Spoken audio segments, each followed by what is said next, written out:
मनुष्य का मन बड़ा विचित्र होता है, कल्पना में ही विकास करता है, संपन्न भविष्य का स्वप्न देखता है और कल्पना में ही जो नहीं हुआ उससे भय खाता है।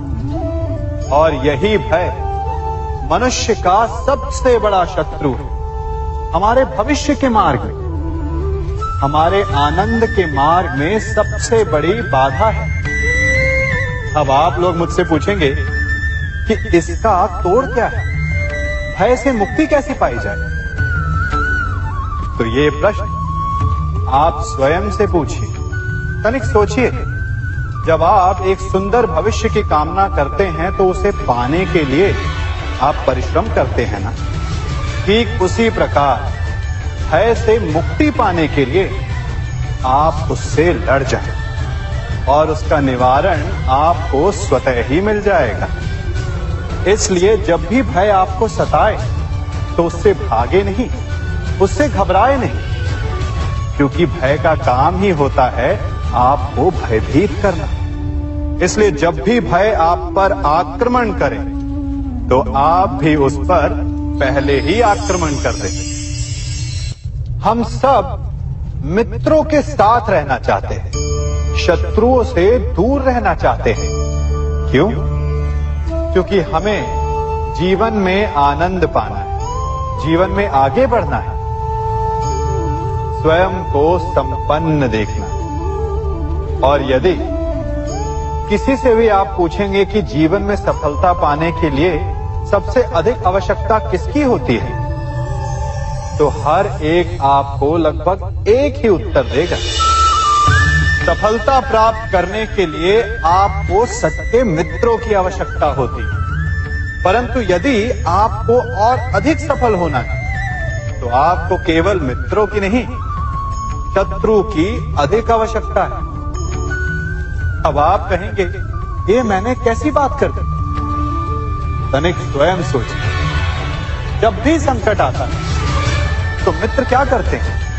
आपकी सहायता करने के लिए आपके साथ खड़े हो जाते हैं और संकट के समय में शत्रु और बड़ा संकट बनकर हमारे समक्ष खड़े हो जाते हैं। मित्र हमें सहायता देते हैं, अपनी शक्ति देते हैं, परंतु शत्रु आपके भीतर छिपी शक्ति को बाहर लाता है, आपको और अधिक बलवान बनाता है। संगति या साथ, मित्र और साथी मनुष्य के व्यक्तित्व के लिए सबसे महत्वपूर्ण होते हैं। अब आप कहेंगे, ये कैसे? मनुष्य अवश्य अपने व्यक्तित्व के लिए उत्तरदायी होता है, परंतु मनुष्य संगति में ना चाहते हुए भी उसका व्यक्तित्व संगत की भांति हो जाता है।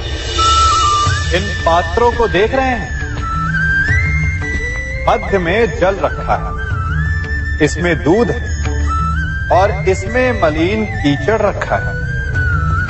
यदि मैं इस जल को इस दूध में मिलाता हूं तो ये जल दूध बन जाता है, और यदि इसी जल को इस मलिन कीचड़ में मिलाता हूं तो क्या हुआ?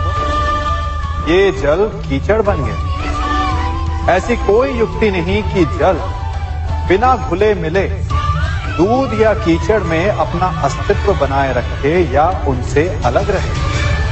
और ठीक ऐसा ही मनुष्य के जीवन में भी होता है। यदि एक गुणहीन व्यक्ति गुणवानों की संगत में बैठे तो उसे भी गुणवान समझा जाता है, सम्मान का पात्र समझा जाता है। और यदि एक गुणवान व्यक्ति गुणहीनों की संगत में बैठे तो उसे भी तिरस्कार मिलता है। इसलिए अपने जीवन में सदैव संगति सोच समझकर सावधानी से चुनिएगा। कभी खेत में किसी किसान को खेती करते देखा है?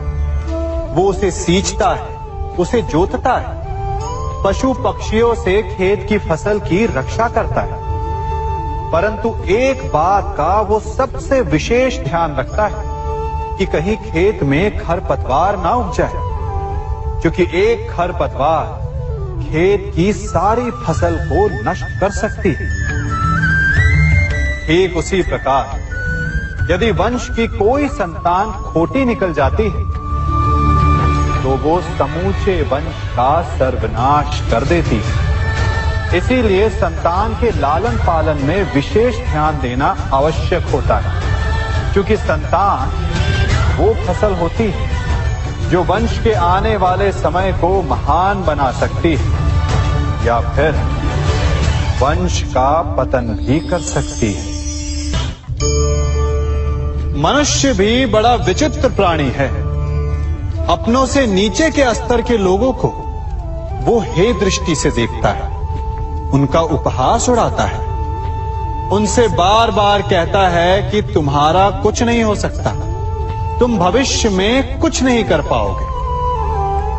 जब मनुष्य के पास धन, संपत्ति, मान होता है तो वो दूसरों का आदर नहीं करता, परंतु वो एक बात भूल जाता है कि उससे भी अधिक शक्तिशाली कोई अस्तित्व में है, और वो है समय।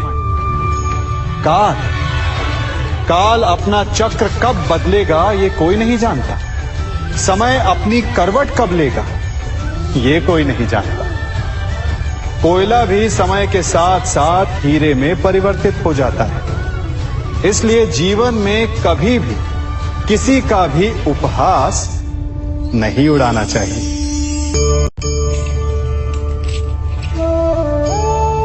बड़ी विकट समस्या है। मुझे स्मरण ही नहीं हो रहा कि इस गुच्छे की कौन सी चाबी इस ताले को खोलेगी। बड़ी देर से प्रयास कर रहा, परंतु ये ताला खुल ही नहीं रहा।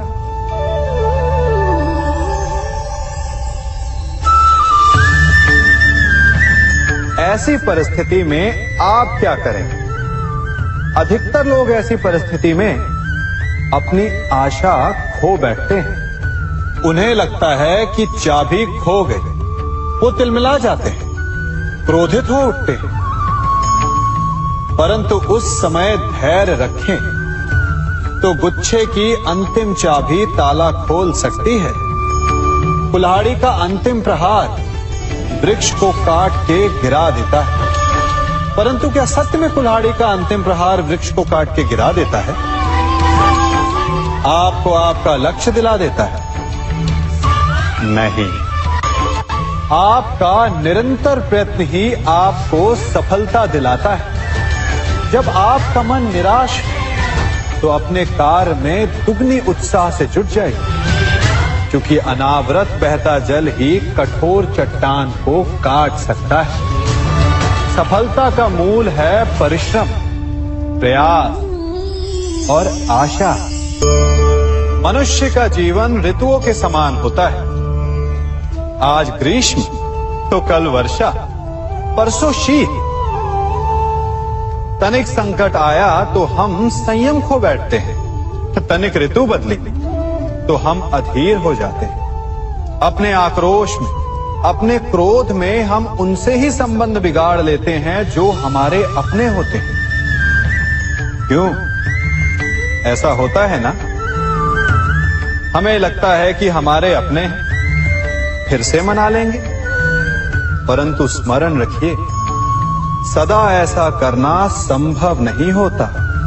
सागर की उछलती लहरों को तट सहता है, और यदि तट ही टूट जाए तो बाढ़ आ जाती है।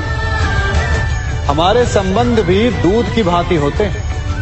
दूध तपकर उबल सकता है, परंतु यदि उसमें खटास आ जाए तो वो फट भी जाते हैं, और फटे दूध को चाहे जितना मत लो, उसमें से माखन नहीं निकलेगा। इसीलिए अपने संबंधों को संभल कर निभाना चाहिए। सम्मान। मनुष्य के जीवन में सम्मान का बहुत अधिक महत्व है। वो उसे अपने हृदय, अपने मन से जोड़कर रखता है। कदाचित इसीलिए हम शत्रु के सम्मान पर चोट पहुंचाते हैं, ताकि उसे पीड़ा पहुंचाई जा सके।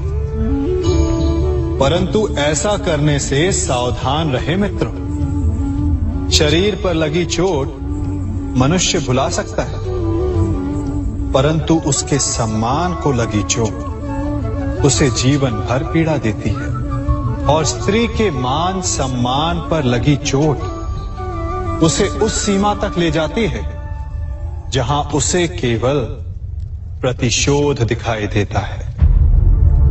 यदि अपने शत्रुओं को जीतना है तो प्रेम से जीतिए, अपने कर्मों से जीतिए। उन्हें अनुभव करवाइए कि उनसे भूल हुई है।